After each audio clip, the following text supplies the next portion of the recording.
Palu Gekian menggosok tangannya. Baiklah. Ayo, ular kecil itu, kamu datang. Bai Qianqi dengan lemah mengeluarkan hartanya. Dwarf Emperor Master sebenarnya, itu sudah ditinjau sejak lama.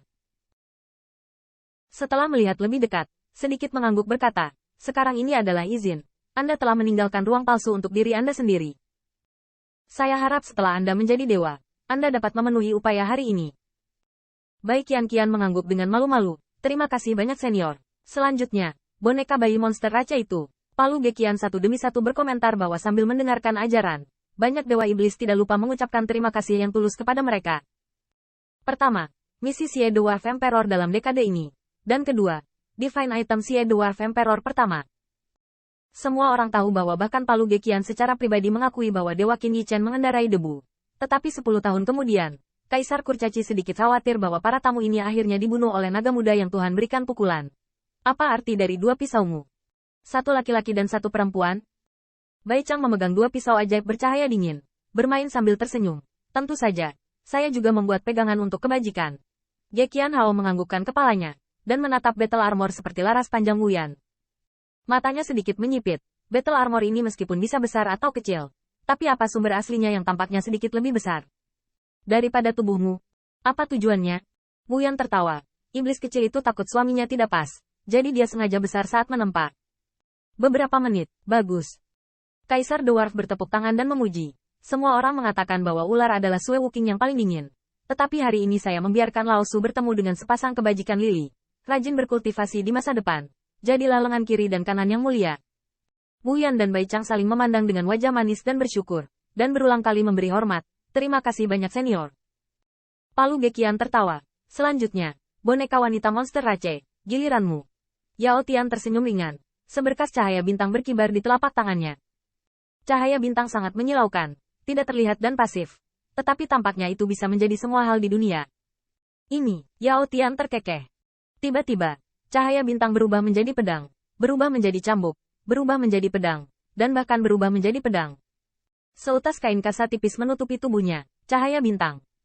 Cahaya bintang itu seperti luas dan tak terbatas, menyilaukan dan menyilaukan, sepertinya hanya bisa membuat orang melihat ujungnya, tetapi sulit untuk menembus sumber bintang, dan itu akan membingungkan dan tidak teratur. Bagus. Palu Gekian tidak berarti bertepuk tangan. Cahaya bintang adalah hal yang tidak terlihat, tetapi Anda menjadi hal yang nyata. Setelah kata-kata selesai, mata Kaisar Kurcaci dipenuhi dengan sperma. Tidak hanya berwujud, tetapi juga ribuan bentuk, boneka wanita monster Rache. Ambisimu tidak kecil, Huawei ribuan ribu. Artinya, Yao Tian berharap untuk menguasai ribuan ribu, mengubah pedang menjadi cara pedang, mengubah pedang menjadi cara pedang. Meskipun sekarang hanya dengan cambuk di jalan, tetapi juga melihat pengejaran Yao Tian masa depannya. Ambisinya tidak kecil, tidak palsu. Yao Tian nyingging Yili, bersyukurlah atas keramahan para bangsawan. Yao Tian mengatakan itu benar. Belum lagi pencapaian pemurni, dan cahaya bintang saja bahannya. Bahkan jika dia memurnikan semua dewa setan langit laut bintangnya saat ini, mungkin tidak cukup. Cahaya bintang ini memiliki kekuatannya sendiri. Lebih karena harta duniawi material surgawi yang ditinggalkan oleh True Dragon. Banyak bintang diambil untuk digunakan oleh generasi mendatang. Cahaya bintang sekali lagi berubah menjadi nebula. Palu Gekian dengan ringan berkata sambil tersenyum. Salah satunya, kamu bisa menjadi iblis seperti namanya. Yao Tian menggigit bibirnya. Terima kasih senior. Akan ada hari seperti itu. Selanjutnya, boneka kecil Ziyun.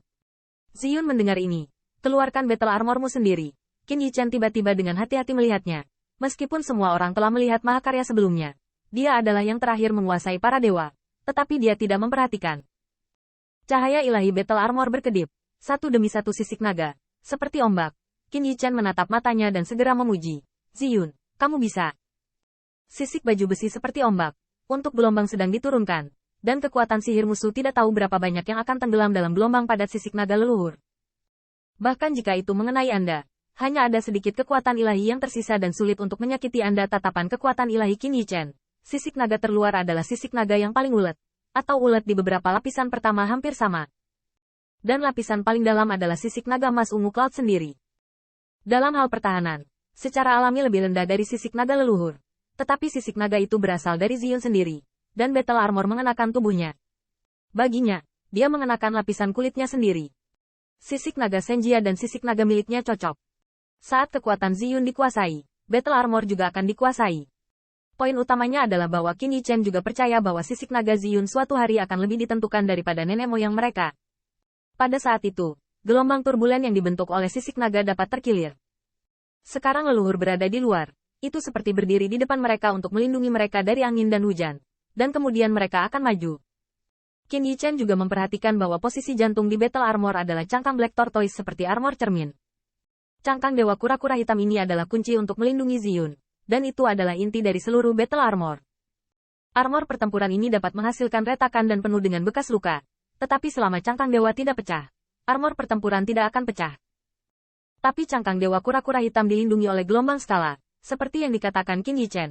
Ketika kekuatan sihir musuh menerobos lapisan gelombang, seberapa besar kemungkinan untuk memecahkan cangkang Dewa Kura-Kura Hitam?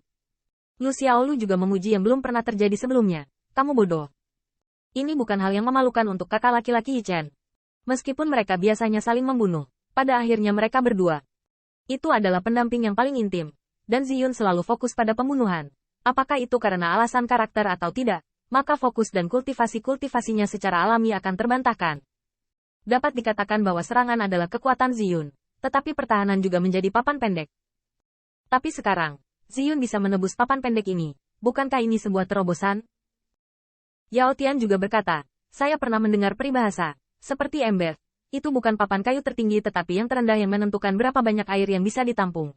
Qin Yichen tersenyum dan menatap Palu Gekian. Game Master, apa pendapatmu tentang Battle Armor yang dibuat oleh Ziyun? Dwarf Emperor mengangguk, ya. Sangat bagus. Bisa memperbaiki kekurangan Anda sendiri adalah kemajuan terbesar. Akhirnya, Palu Gekian memandang Lu Xiaolu.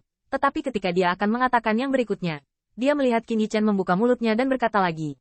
Karena armor ilahi Ziyun telah lulus ujian dari Master G lalu, bagaimana bisa junior meningkatkan dia sedikit? Gekian memukul sebentar. Tentu saja tidak ada keberatan. Ziyun juga sedikit penasaran. Tapi bosnya meningkatkan Battle Armor untuknya. Dia tentu saja sangat senang. Hehe, terima kasih bos. Setelah kamu membantuku meningkat, Battle Armor pasti lebih baik. Ketika saatnya tiba, kamu tidak bisa mengalahkanku, Xiao Luer. Tapi aku bisa mengalahkanmu. Hahaha.